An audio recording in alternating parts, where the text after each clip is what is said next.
Hagamos un recorrido por las principales noticias del acontecer legislativo. Asamblea Legislativa Noticias, porque hay cosas buenas que decir.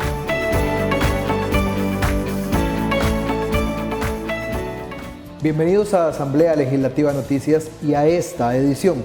Estos son nuestros titulares.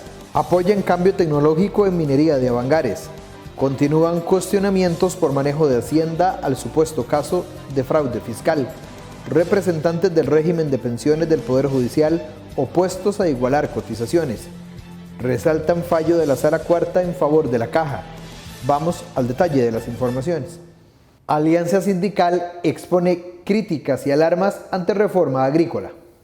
Denis Torres, representante de la Alianza Sindical Agropecuaria, lanzó críticas contundentes hacia el proyecto que busca reformar el Ministerio de Agricultura durante su comparecencia ante los diputados de la Comisión de Asuntos Agropecuarios. El representante detalló que el expediente 23.397 carece de beneficios tangibles para los agricultores.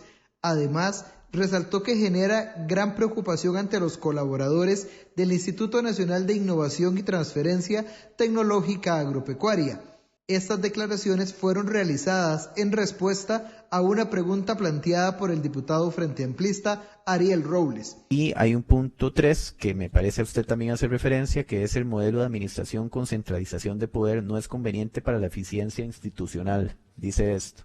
Usted hacía un poco referencia a eso, entonces me gustaría tal vez que profundice sobre ese tema. ¿Cuál es el objetivo último de toda esta reestructuración? En teoría, el agricultor. Y por ningún lado vemos en qué va a beneficiar al agricultor este cambio. Este foro legislativo continuará con audiencias para ampliar el criterio de esta iniciativa, antes de remitir al plenario su recomendación final. Apoyan cambio tecnológico en minería de Avangares. Durante una audiencia ante los diputados de la Comisión Especial de Guanacaste, Fran Tattenbach, ministro de Ambiente y Energía, y Gilberto Sequeira, presidente de la Comisión Minera de la Municipalidad de Avangares, se mostraron a favor del avance del expediente 23.534, que busca una prórroga a partir de agosto del 2023 y hasta febrero del 2025 para la explotación y procesamiento de oro por parte de los trabajadores mineros debidamente asociados a cooperativas que tengan presentadas solicitudes de concesión para el área de reserva minera del Cantón de Avangares. Resuelve los problemas al ligar la extensión del transitorio hasta el febrero del 2025, pero ligarlo a un cambio de tecnología sin mercurio. Entonces nos parece que en ese sentido resuelve el problema y le da ese plazo perentorio a nosotros para poder actuar. El ministro señaló que este proyecto vendría a resolver el problema de seguridad jurídica. Por su parte, el representante municipal se mostró a favor de trabajar unidos y buscar una solución definitiva para los pobladores de Avangares. Tecnologías limpias, que a nivel de cantón, a nivel de lo que es la minería, nosotros estamos totalmente y de acuerdo que tenemos que hacer ese cambio, tenemos que pensar a futuro, ahí vienen nuestros hijos, nuestros nietos, y hay que pensar en ello. Estamos pensando en el medio ambiente también, pero queremos ya cambiar y hacerlo de una forma que venga a generar recursos limpios y de una buena mantención para el ambiente, porque nada hacemos como decíamos en la comisión, de llenar los bolsillos y estar destruyendo la otra parte. Entonces tenemos que ir de la mano. Sequeira agregó que requieren dar un ejemplo y demostrar que con este tipo de proyectos se puede trabajar de forma responsable. El diputado liberacionista Luis Fernando Mendoza hizo un llamado al gobierno para apoyar el cambio y darles esta ley en tiempo a los pobladores. Porque es increíble que un cantón con tanta riqueza como ese Cantón de Avangares viva en la pobreza que actualmente vive, precisamente por estar produciendo materia prima y estar vendiendo y exportando materia prima, y donde se tiene la posibilidad de poder tener, digamos, esa capacidad de transformar y darle valor agregado. El diputado Frente Amplista Ariel Robles mostró el interés de avanzar con esta ley ante la necesidad urgente de dar una respuesta oportuna. Los mineros no van a tener un cambio tecnológico si no existe acompañamiento, eso es absolutamente imposible. En sus prácticas, y yo creo que los ministerios anteriores han quedado muchísimo debiendo en esa línea, y evidentemente ahora caemos de nuevo en esto, hay que volver a tratar de darles más tiempo, pero mi preocupación es de que no logremos encontrar un empate, ¿verdad?, entre gobierno de turno, porque saldrán ustedes y después llegará otro y al rato caemos en la misma discusión. Yo creo que eso nadie lo quiere. La comisión seguirá analizando la iniciativa a fin de remitir la recomendación al plenario legislativo. CONARE pide respaldar recursos para el FES. Los miembros del Consejo Nacional de Rectores pidieron a los diputados de la Comisión de Asuntos Hacendarios respetar los fondos correspondientes al FES. Francisco González, rector de la UNA, señaló que los gobiernos no han cumplido con lo establecido en la Constitución. Según el rector, se han dado una rebaja sistemática en el presupuesto de las universidades estatales. No, los gobiernos no han cumplido el artículo 85 de la Constitución Política, que literalmente establece que el patrimonio de las universidades públicas es responsabilidad del Estado, que las rentas y sobre el Fondo Especial de la Educación no podrá ser abolidos ni disminuidas, y fundamentalmente establece un ajuste de acuerdo con la variación del poder adquisitivo de la moneda. Esos son 3 principios fundamentales que no los estamos nosotros inventando, sino que están claramente instituidos en la Constitución Política. Ahora veamos qué es lo que ha pasado fundamentalmente en los últimos años. Esto es muy importante que lo podamos tener claramente delimitado, y es que desde el 2019 las universidades vienen sufriendo rebajos, postergaciones, pero también hemos contribuido estrictamente con recursos, con dinero, en el caso del COVID. Para el 2019, lamentablemente, esta Asamblea Legislativa, aún por encima de la Constitución Política y declarado de manera inconstitucional por la Sala Cuarta, hizo un rebajo de 10.000 millones de colones al presupuesto del FES. Emanuel González, presidente del CONARE, señaló que cerca del 50% de los estudiantes de las universidades públicas reciben alguna ayuda económica, como por ejemplo becas. El 56% de los beneficiados son mujeres. El diputado José Joaquín Hernández comentó que discrepa con el Ministerio de Hacienda sobre la afirmación de que no hay recursos. Aquí se ha dicho que no hay recursos, en eso tenemos una diferencia con el ministro de Hacienda, es notorio, porque creemos que sí hay. Vimos a la ministra del Mideplan hace unos días aquí exponiendo 9 indicadores, que voy a repetirlos porque creo que es la parte fundamental, porque escuché claramente de parte de ella de que no había recibido la información de eso. Aumentar las becas, mejorar los tiempos de graduación, que ya se comentaron, aumentar los cupos de carreras de alta demanda, darle prioridad o invertir más en sedes regionales, asignar mayores recursos a carreras acreditadas, aumentar la cantidad de graduados bilingües, que yo creo que en esto, y es mi posición, creo que esto es un proceso. O sea, nadie le van a enseñar inglés ahí en la universidad. Creo que si esto no viene desde la escuela y el colegio, perdón, o sea, creo que no logro entender esto. Sí es bueno que salgan bilingües, desde luego, dado que tiene una gran ventaja el graduado. Demostrar beneficios de las investigaciones, eso es algo muy amplio. El legislador Jonathan Acuña señaló que los compromisos y los indicadores de los fondos del FES fueron construidos en una comisión de enlace. A mí me dejó dudoso, y así se lo hice ver, un señalamiento que hizo la señora ministra de Mideplan, que básicamente dijo que la construcción de los indicadores era un desastre, que había errores básicos incluso en la construcción de las líneas base, etcétera, etcétera. Ustedes la escucharon, ¿verdad? Recordarán ustedes que de hecho yo le respondí que quisiera ver el detalle porque estoy bastante acostumbrado a que este gobierno lance argumentaciones muy espectaculares, pero también muy carentes de sustento. Hoy ustedes nos señalaban en la presentación justamente que ese conjunto de compromisos, sus indicadores y las líneas base fueron construidas en la comisión de enlace. Ahí hay participación, yo lo sé, pero quiero que conste en actas y que la ciudadanía lo sepa. Ahí hay participación incluso de los ministros y ministras de gobierno. Completamente, recordemos que hubo un equipo, es decir, nosotros nos reunimos tanto en la comisión de enlace, los señores rectores con la señora ministra, llegamos a un acuerdo, se construyeron juntos, se firmaron juntos. Según los rectores, reconocer el 1% del FES sobre el monto del 2022, cerca de 5.591 millones de colones, se utilizaría para reforzar los fondos de becas, infraestructura, mantenimiento y ayudas estudiantiles.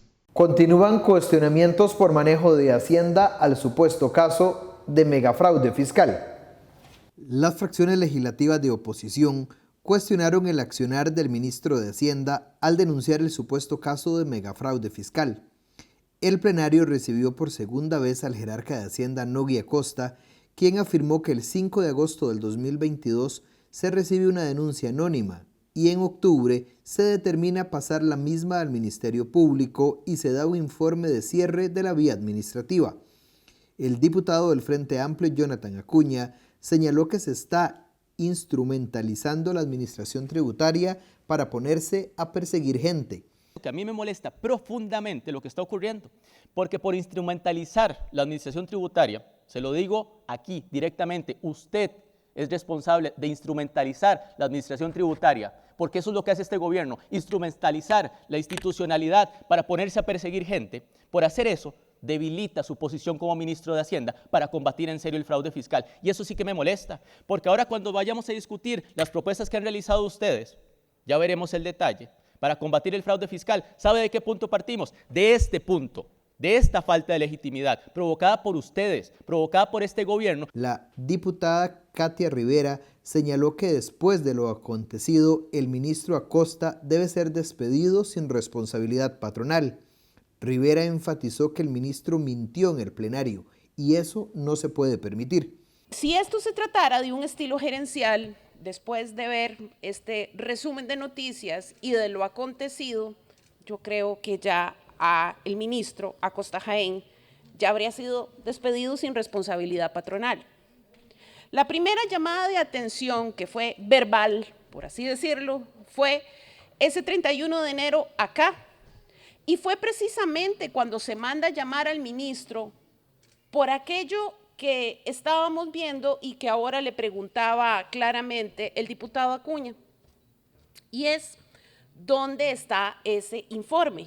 Si bien usted hace referencia al oficio DF 670 del 2022, del 10 de octubre, y nos dice también que usted no conoce el contenido, yo tengo que recordar que existió hasta un comunicado por parte del Ministerio de Hacienda donde claramente dice que es un oficio a que hace referencia a que hay un informe que nadie sabe dónde está. Por su parte, la diputada oficialista Pilar Cisneros defendió lo realizado por Hacienda y aseguró que buscan matar fantasmas. Vamos a matar el primer fantasma para que de una vez por todas se le quiten las dudas que tienen los señores diputados y los costarricenses. Muy puntualmente, ¿este caso de fraude fiscal sigue en curso, sí o no? Sí, señora, está en los tribunales. Los tribunales desestimaron la solicitud de desestimación del Ministerio Público y por lo tanto el Ministerio Público está en investigación y la Procuraduría General de la República representa al Estado en el caso. En representación de la bancada de la Unidad Social Cristiana, el diputado Carlos Felipe García cuestionó sobre quién se va a hacer responsable ante una eventual denuncia. Bueno, evidentemente hubo un daño a la imagen de Leonel Baruch en un proceso judicial que se va a ver en los tribunales de justicia. Habrán personas responsables por el daño a la imagen, como cualquier ciudadano de este país. ¿Quién se va a hacer responsable a nivel político en caso de que esa demanda saliera a favor de don Leonel en contra del Estado costarricense? Creo que la denuncia debería ser contra quien hizo público el expediente y no fue el Ministerio de Hacienda. En el espacio del Partido Nueva República, la diputada Olga Morera manifestó su preocupación por la situación fiscal del país. Sobre el megacaso que hoy nos trae don Nogui, hace casi 6 meses usted hizo algunas promesas. Apelo a su buen juicio y llamo la atención, no solo a usted, sino también al Poder Ejecutivo, para que cuiden la hacienda pública y rindan siempre cuentas a los costarricenses. Finalmente, la diputada liberal progresista Katia Cambronero pidió dejar en claro que no están en contra de los mecanismos de evasión fiscal y reafirmó su molestia con las acciones del ministro de Hacienda. Hay tantas inconsistencias en lo que usted acaba de decir, en lo que dijo en su conferencia de prensa, que yo, señor ministro, no termino de entender. Y creo que sí hay mentiras de por medio. Y yo creo que aquí sí se ha utilizado una institución tan importante como el Ministerio de Hacienda para hacer un manejo político. Yo, la verdad, que quedo con tantas preguntas y usted sí se merece un voto de censura en esta Asamblea Legislativa. Diputados cuestionan a Hacienda resultados presupuestarios del año pasado. En la Comisión de Asuntos Hacendarios, los legisladores discutieron con el ministro de Hacienda, Nogui Acosta, la liquidación del presupuesto público y el dictamen de la Contraloría General del año 2022. Según explicó Acosta, a pesar de la regla fiscal, realizaron un acto de responsabilidad al lograr los objetivos de ahorro, pasando de un déficit financiero del 5% al 2.5% en el 2022. Sin embargo, algunos diputados fueron vehementes al cuestionar el gasto de algunos rubros sin contenido presupuestario. La Contraloría está iniciando una investigación por no registrar sumas de dinero, comisiones y por pagar sin contenido presupuestario. ¿A usted le parece correcto esto en lo que está incurriendo el Ministerio de Hacienda? Nosotros no podemos presupuestar resoluciones que no se han hecho, para decirlo de alguna manera. Hasta que la persona llega y hace el reclamo, se puede hacer y tiene que irse contra la partida que está. Si se tienen resoluciones y no se tiene contenido presupuestario, no se puede pagar. La Contraloría lleva razón en el caso de Conabdis, pero no en el del Ministerio de Hacienda, porque son sistemas diferentes. Y en eso yo sí le doy la razón a la Contraloría, que tiene que hacer la investigación correspondiente. Acosta adelantó a los legisladores que se estará pagando a la Caja Costarricense del Seguro Social las cuotas atrasadas al régimen de invalidez, vejez y muerte y el Seguro de Salud, con los $27 millones asignados y otros 27 millones que se tomarán del desembolso del Fondo Monetario Internacional. Discuten exclusión de SENASA en proyecto de reforma al MAC.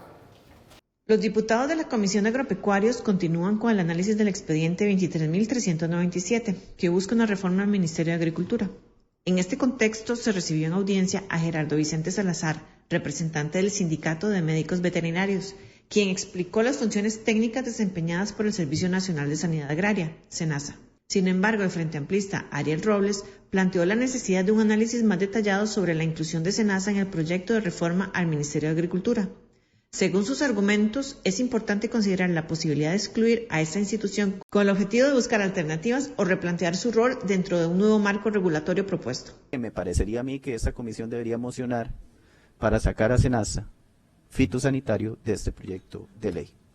¿Por qué? Porque ambos órganos tienen una competencia absolutamente técnica en la que entre más lejos esté de los intereses políticos, mejor. El proyecto continúa su análisis en el seno de este foro. Intervención en el Parque Manuel Antonio mejoró infraestructura y visitación. El ministro de Ambiente y Energía, Frank Tattenbach, aseguró que la intervención en el Parque Manuel Antonio ha mejorado la infraestructura y evitado la reventa de entradas al lugar. Así lo manifestó en el seno de la Comisión Permanente Especial de Turismo, donde se refirió a las acciones que se están implementando por parte del Poder Ejecutivo para mejorar la problemática del parque. El jerarca mencionó que la meta es tener la zona con un nivel de visitación importante para diciembre de este año, así como mejorar la infraestructura y atender al público. La diputada María Marta Padilla del oficialismo manifestó que ya se han visto acciones en el parque a través de la intervención. Yo me siento muy feliz, muy orgullosa de las acciones, de la coordinación, que esto es único, a veces cuesta mucho llegar a que se coordinen las instancias, la ciudadanía, la empresa privada, los guías, la comisión de turismo de Quepos y la municipalidad. Esto se ha visto ahí, entonces es bonito ver los avances. Y después de la gira, pues a mí me siguen llamando los de la comisión de turismo allá y los empresarios y todo, y están contentos. El parlamentario Antonio Ortega del Frente Amplio consultó sobre el presupuesto en materia de infraestructura. Le pregunto, señor ministro, ¿cuál es el presupuesto que se puede destinar a mantenimiento de infraestructura para el 2024 en el ACOPAC? No tengo el dato preciso de la ACOPAC, pero sí esperamos para el 2024 un presupuesto, yo lo llamaría de muy buen nivel para todo el SINAC en gastos de corrientes, no solo en gastos de capital. Según el jerarca, espera invertir alrededor de 400 millones de colones en mejoras para este año. Jupema en contra de proyecto que busca modificar régimen de pensiones. Seidy Álvarez, directora de la Junta de Pensiones y Jubilaciones del Magisterio Nacional, aseguró ante los diputados de la Comisión de Gobierno y Administración que están en contra del expediente 23.733, que busca la equidad contributiva patronal en el régimen básico de pensiones. Según Álvarez, con la iniciativa se daría una disminución al aporte patronal, lo que traería un perjuicio a los trabajadores. Nuestra oposición rotunda, ¿verdad?, al proyecto, básicamente porque el proyecto establece una disminución en el aporte patronal y esta disminución va a generar serias lesiones al fondo del RCC. El RCC es el... Sí, gracias. El RCC es el régimen de capitalización colectiva que está vigente desde julio de 1992 y es el régimen de capitalización colectiva que es administrado por Jupema. Jupema tiene la función de recolectar las cuotas, administrarlas y asegurar el sostenimiento, ¿verdad?, y el equilibrio de este fondo. La propuesta de ley establece que las personas cubiertas por el régimen de Jupema podrán anticipar su edad de pensión por vejez, utilizando los recursos acumulados en su cuenta del régimen voluntario de pensiones complementarias, de conformidad con el reglamento que dicte la Junta de Pensiones y Jubilación del Magisterio Nacional. Además, se señala que todos los funcionarios, sin excepción, cotizarán el 8% del salario devengado y sus patronos, tanto públicos como privados, el 5,75% del salario. El legislador Fabricio Alvarado consultó sobre el impacto en el régimen de pensiones del magisterio. Que el proyecto en estudio provoca un desequilibrio al régimen de capitalización colectiva, el cual es administrado por Jupema. Entonces la pregunta o las preguntas serían, en primer lugar, si podrían ahondar sobre el impacto que ustedes estiman produciría en el régimen de pensiones del magisterio y también cuál sería el impacto en la sostenibilidad financiera y actuarial de la misma, dado que el sistema actualmente es superavitario. El impacto que hemos determinado técnicamente en los estudios preliminares es de una reducción de la reserva de pensiones de 153.000 millones de colones. Lo superavitario, como les mencionaba, en la técnica de administración de regímenes, esta razón de solvencia está dando 1,01%, hay un superávit cercano a los 74.000 millones de colones, pero estamos en este momento hablando de una reserva de 4.5 billones de colones. Por su parte, el diputado Daniel Vargas pidió que se justifique el por qué no se debería cambiar el aporte patronal. Y me encantaría que ustedes me justifiquen por qué, en este caso, el patrono Estado tiene que hacer una diferencia con relación a sus otros 1.700.000 habitantes, que hoy en día también trabajan durísimo para efectos de poderse mantener en el régimen laboral. Nosotros creemos que el régimen del IBM, ¿verdad?, requiere un aporte adicional. Creemos firmemente que esa es una de las salidas necesarias, ¿verdad?, para enfrentar a ese montón de gente que está ahí, que usted menciona con toda claridad, pero que eso no debe significar que el régimen de capitalización, que está, como ustedes lo ven, perfectamente equilibrado, sea sujeto de una reducción. Hay información, ¿verdad?, que nos deja ver, por ejemplo, que en este momento el fondo que tenemos cubre las pensiones actuales y que está en una relación de 1 para cubrir las pensiones venideras. Sin embargo, si hablamos de la reducción, aun cuando se plantea, como se plantea que es de manera escalonada, eso nos va a provocar un desequilibrio, como ya hemos mencionado, ¿verdad? Y el régimen busca no solo la solvencia y el equilibrio, sino también el bienestar de la población. El proyecto de ley también modifica el régimen de pensiones del Poder Judicial. Mideplan presenta observaciones a la liquidación del presupuesto 2022. La ministra de Planificación, Laura Fernández Delgado, presentó observaciones a la liquidación del presupuesto 2022, ante los diputados de la Comisión de Asuntos Hacendarios. Según la jerarca, esta evaluación corresponde al último año de la administración de Carlos Alvarado como presidente de la República. El informe de seguimiento que hoy nos ocupa, como les decía, es del periodo 2022. Tiene 5 metas nacionales. Estas son las metas, reitero, es para no generar confusiones con las metas actuales, porque estamos hablando que hubo cambio de administración en el intermedio del año. Estas son las 5 metas nacionales de la administración pasada. La administración pasada hizo, pues, por técnica yo no lo comparto, pero obviamente lo respeto y así lo hemos dado seguimiento y evaluado, definió una cosa que le puso áreas estratégicas de articulación presidencial. Es la primera vez que en el país se llama así, porque por normativa se llaman sectores estratégicos, pero la anterior administración definió eso ahí como un intermedio de articulación presidencial y estableció también 218 metas de intervenciones públicas estratégicas. Esto es lo que ha sido sujeto de evaluación y de seguimiento por parte del Ministerio. Fernández Delgado comentó que la administración anterior creó el área estratégica de articulación presidencial, por lo que es difícil presentar recomendaciones. Dentro de los retos de la liquidación está la perfección del marco normativo, la metodología, el seguimiento y la evaluación. La rendición de cuentas de la actual administración se debe basar en el Plan Nacional de Desarrollo e Inversión Pública y el primer corte es al 30 de junio del 2023. La diputada Ada Acuña consultó sobre los principales retos que tiene Mideplan.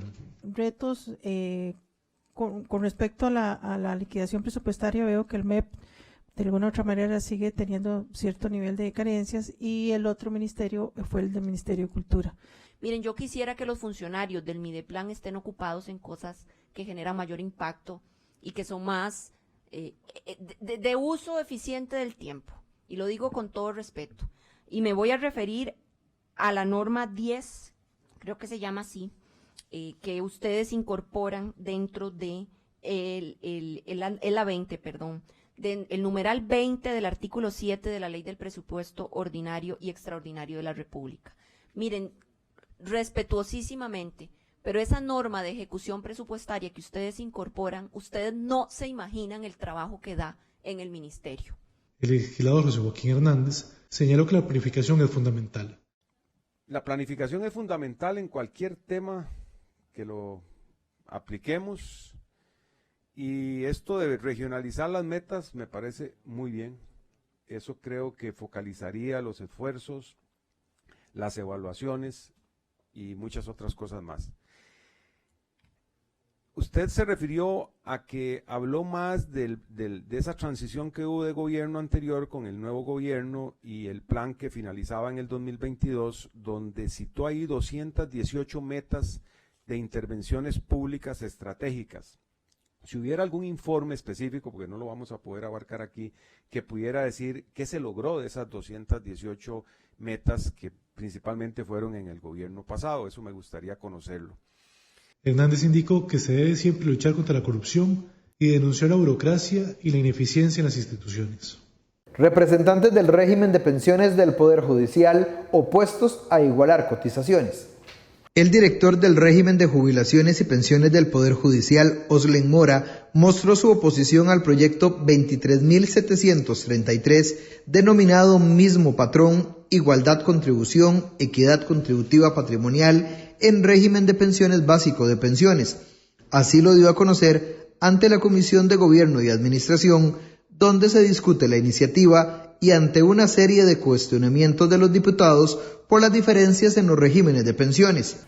Aquí no estamos cuestionando el aporte del trabajador, que dicha que está establecido en el Poder Judicial que el trabajador aporta más, porque así se garantiza una mejor pensión a futuro. Lo que estamos cuestionando es la odiosa desigualdad en los aportes del Estado costarricense a los 3 regímenes en cuestión, lo cual, bajo mi perspectiva, no tiene ninguna razón de ser. O sea, no podemos estar hablando de un 5.75 del IBM y de un 14.36 en el Poder Judicial. Ayer, particularmente Jupema, nos presentaba la necesidad, por ejemplo, de mantener el 6.75 y no el 5.75, o sea, ese 1% para poder dar sostenibilidad al régimen. Mora aseguró que la iniciativa no propone una nueva fuente de financiamiento que compense el aporte del patrono y se puede dar un trato distinto, además que crea un déficit actuarial. 3 aclaraciones. La primera, el señor diputado da un dato incorrecto.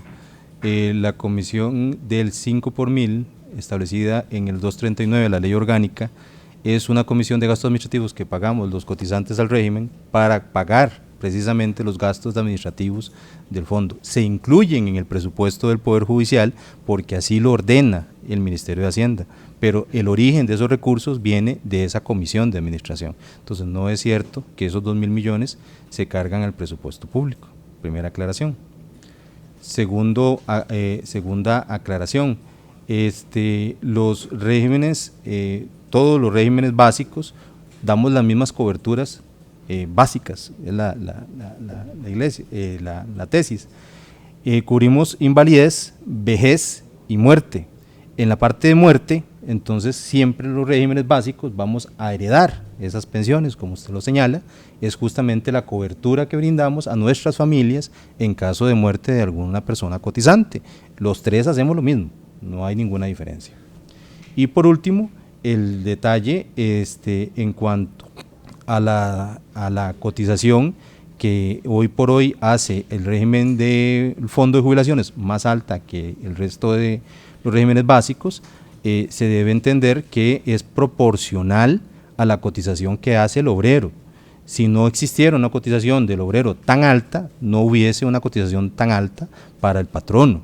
La iniciativa propone realizar un ajuste en la cotización patronal para el régimen de capitalización colectiva del magisterio y para el régimen de jubilaciones y pensiones del Poder Judicial, con el fin de que ambos regímenes se equiparen con el de invalidez, vejez y muerte de forma gradual que no afecte la sostenibilidad financiera y actuarial de dichos fondos. Resaltan fallo de la Sala Cuarta en favor de la Caja Costarricense del Seguro Social. Diputados analizan fallo de la Sala Constitucional sobre la anulación de la medida cautelar acordada por el Consejo de Gobierno que había separado a varios miembros de la Junta Directiva de la Caja Costarricense del Seguro Social por haber aprobado el aumento salarial. La diputada de Nueva República, Gloria Navas, resaltó que el fallo es muy importante. La reinstalación y la nulidad de la medida cautelar que se ordenó violenta principios constitucionales y la advertencia al Poder Ejecutivo es, ojo, tengan cuidado con el manejo de la Constitución política, con el manejo de esas resoluciones. Nosotros vivimos bajo una democracia y debe respetarse. En representación del Partido Liberal Progresista, Diego Vargas Rodríguez mostró su preocupación por la toma de decisiones en la institución. Al final terminamos pagando los platos rotos de los peligrosos juegos que algunos quieren posicionar o se quieren posicionar como salvadores del país, y eso es muy peligroso. Como lo advertí en marzo en un control político y que no he escuchado ningún cambio en las dudas que yo tenía, lo peor que le puede pasar al sector salud, de la salud pública, es meterla en un proceso de retroceso, de paralización y deterioro. Lo peor que puede pasar es que convirtamos la salud pública en un botín para demostrar que tienen poder, que pueden manejar las diferentes instituciones, diferentes procesos, no sé, con una visión más de poder que otra cosa. La jefa de fracción del Frente Amplio, Sofía Guillén, señaló que la sala dejó en claro que quitar a dedo a los directivos es ilegal y agregó que el gobierno busca desmantelar a la caja. Estas acciones atentan contra la Constitución política. Lo segundo que este fallo evidencia, compañeros y compañeras, estas resoluciones de la sala, es que las ocurrencias del presidente de este país las terminamos pagando todos con dinero. ¿Por qué? Porque la resolución de la sala indica que se condena al Estado a pagar daños, costos y perjuicios causados. Y eso significa que tener a un presidente que no respeta la Constitución política, que no conoce la institucionalidad costarricense, le sale carísimo al pueblo de Costa Rica. En el tiempo de la fracción del Partido Liberación Nacional, la diputada Dinora Barquero denunció que se busca incumplir el fallo del órgano constitucional. Quiero denunciarlo hoy aquí. Ese fallo ya se está violentando. La directiva de la Caja fue convocada a reunirse hoy a las 7 de la mañana. A las 7 de la mañana inició la sesión de la Junta Directiva de la Caja de hoy. ¿Estará enterado la ciudadanía de esto? ¿Estarán enterados los empresarios, la UCAEP, que tienen ahí a don Roberto Quiroz?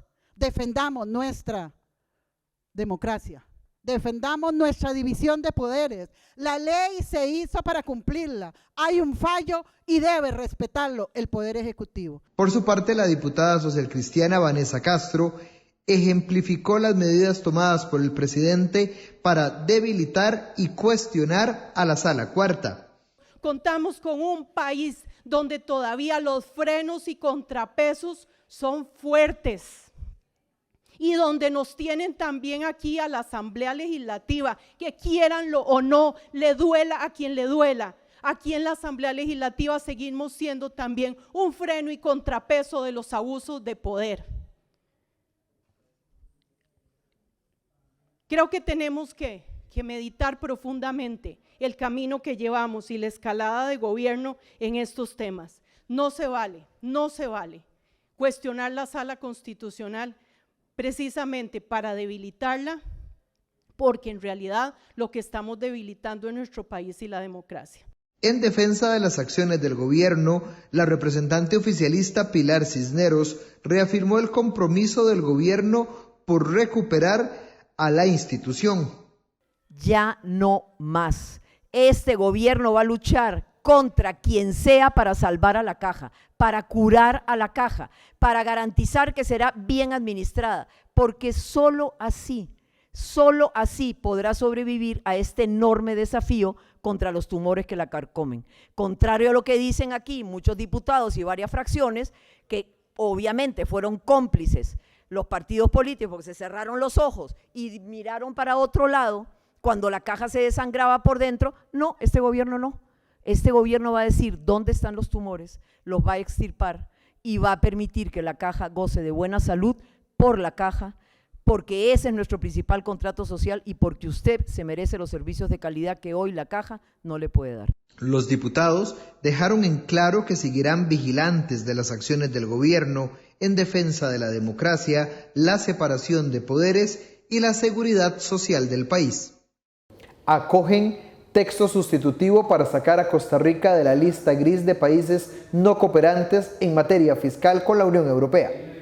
La comisión especial que analiza la legislación para sacar a nuestro país de la lista de países no cooperantes en materia fiscal de la Unión Europea acogió un nuevo texto al expediente 23.581. El diputado Jonathan Acuña aseguró que votó a favor del texto sustitutivo para iniciar la discusión, pero que no fue parte en la construcción de la nueva propuesta, mismo que establece un impuesto sobre las utilidades de las personas físicas y jurídicas y entes colectivos sin personalidad jurídica, domiciliados en el país que desarrollen actividades lucrativas de fuentes costarricenses. A mí se me hizo llegar en su momento cuando se lo solicité al señor jefe de fracción de la unidad expresamente, porque me llegó el rumor de que existía un trabajo en ese sentido. Yo no he participado de ese trabajo, quiero señalarlo acá y por tanto que ya incidiré en el resto de la discusión. Tengo dudas sobre varios puntos. Tengo dudas principalmente sobre la introducción de modificaciones que en un primer análisis me parece que se extienden más allá de las necesidades que le corresponden a la tarea que estamos emprendiendo de solventar el señalamiento que hace la Unión Europea. El grupo legislativo recibió a Felipe Guevara Leandro, especialista en Derecho Tributario, quien se refirió a los 3 proyectos que iniciaron discusión para modificar dicho impuesto. Guevara dijo que el texto sustitutivo resuelve el tema de la seguridad jurídica y la exclusión. Ese texto, el nuevo, la diferencia que tiene me parece son 2 transitorios, que esos transitorios están muy vinculados con un proyecto que hay aquí de interpretación auténtica del artículo 1 de la ley. Y esos transitorios pueden verse de 2 formas, pueden verse por la perspectiva de que estamos incluyendo algo más que no hace falta, pero estaríamos olvidándonos de este aspecto 2 que les comenté, que es seguridad jurídica. Es decir, los transitorios resuelven el problema del listado de la Unión Europea, pero también nos resuelven la inseguridad jurídica. ¿Por qué? Porque le dicen a la administración tributaria, y le dicen al inversionista, y le dicen al administrado, En este Estado de Derecho, las rentas extraterritoriales no tributan, con excepción de las que yo, legislador, decidí, que son las pasivas, intereses, dividendos y demás que el proyecto tiene, que eso hoy no lo tenemos. Los textos han sido enviados a consulta a varias instituciones. Gracias por habernos acompañado en esta edición de Asamblea Legislativa Noticias. Los esperamos en nuestra próxima edición.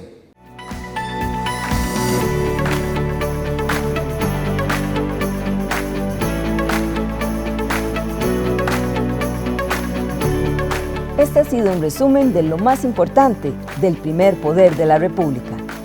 Asamblea Legislativa Noticias, porque hay cosas buenas que decir.